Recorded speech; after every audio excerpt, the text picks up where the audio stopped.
Selamat datang kembali di channel Maulana 17 tutorial ini. Bagi Anda YouTuber pemula yang sedang berjuang keras mengejar 4.000 jam tayang, pasti rasanya sangat menyakitkan saat melihat angka jam tayang yang sudah dikumpulkan dengan susah payah, tiba-tiba turun drastis atau bahkan hilang sama sekali. Fenomena jam tayang yang berkurang ini sebenarnya adalah sinyal serius dari YouTube yang harus segera Anda pahami. Tujuan kita hari ini adalah untuk membongkar tuntas dan mencegah 4 kesalahan fatal yang sering tidak disadari oleh para kreator pemula yang menjadi penyebab utama sistem YouTube menghapus jam tayang Anda. Mari kita mulai dengan penyebab nomor 1 yang paling sering terjadi. Penyebab fatal yang pertama adalah traffic tidak valid atau invalid traffic. Anda harus tahu, YouTube sangat ketat dalam mendefinisikan mana jam tayang yang sah dan mana yang tidak.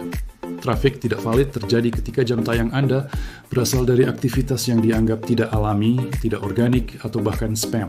Contohnya sangat jelas, menonton video Anda sendiri secara berulang-ulang, baik itu menggunakan akun yang sama atau berganti-ganti akun.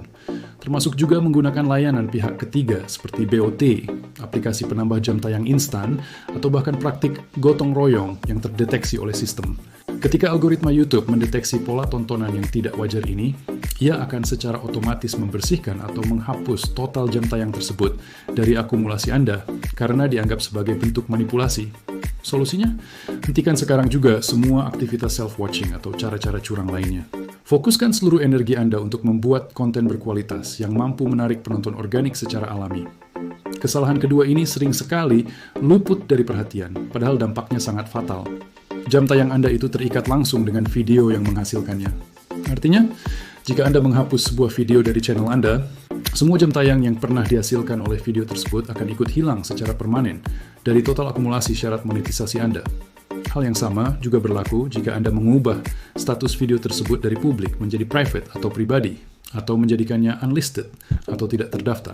Sekali lagi, semua jam tayang dari video itu akan langsung dihapus dari perhitungan 4.000 jam.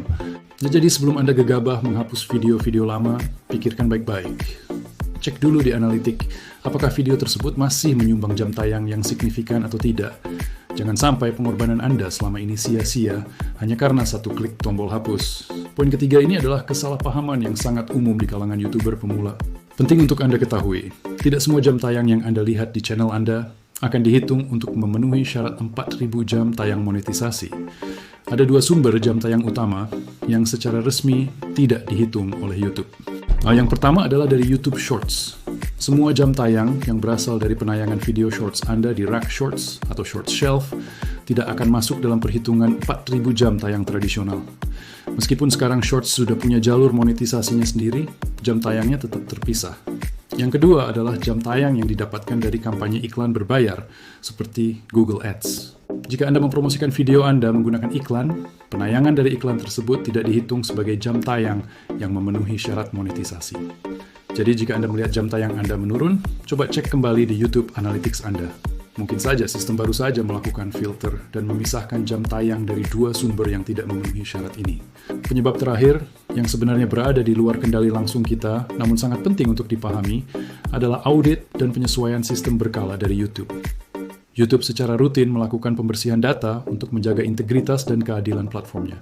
Proses ini bisa saja menghilangkan jam tayang, yang pada awalnya sempat tercatat, namun setelah diaudit lebih lanjut, terdeteksi sebagai traffic non-organik, tidak valid, atau berasal dari akun-akun yang sudah ditutup. Proses audit ini biasanya terjadi di awal bulan atau setelah channel Anda mengalami lonjakan traffic yang tiba-tiba dan mencurigakan. Jadi, jika jam tayang Anda berkurang dalam jumlah yang tidak terlalu besar, kemungkinan besar ini adalah hasil dari proses pembersihan data rutin yang dilakukan oleh YouTube. Ini adalah hal yang normal dan dialami oleh banyak channel. Jadi, apa kesimpulannya? Intinya sangat sederhana. Fokuslah pada pertumbuhan organik. Hindari segala bentuk trik, jalan pintas, atau cara-cara instan yang melanggar aturan. Pastikan konten yang Anda buat benar-benar berkualitas tinggi, sehingga penonton betah menonton video Anda sampai akhir dan mau kembali lagi untuk menonton video Anda yang lainnya. Itu jika Anda fokus pada 4 hal utama, membuat konten yang berkualitas, menjaga retensi penonton tetap tinggi, menerapkan SEO video yang tepat, dan yang terpenting, menghindari traffic tidak valid, maka saya jamin jam tayang Anda akan tumbuh stabil dan target monetisasi akan segera tercapai. Semoga informasi ini bermanfaat dan bisa menjawab kebingungan Anda. Jangan lupa tinggalkan komentar di bawah jika Anda punya pertanyaan atau pengalaman serupa. Terima kasih sudah menonton, dan sampai jumpa di video berikutnya.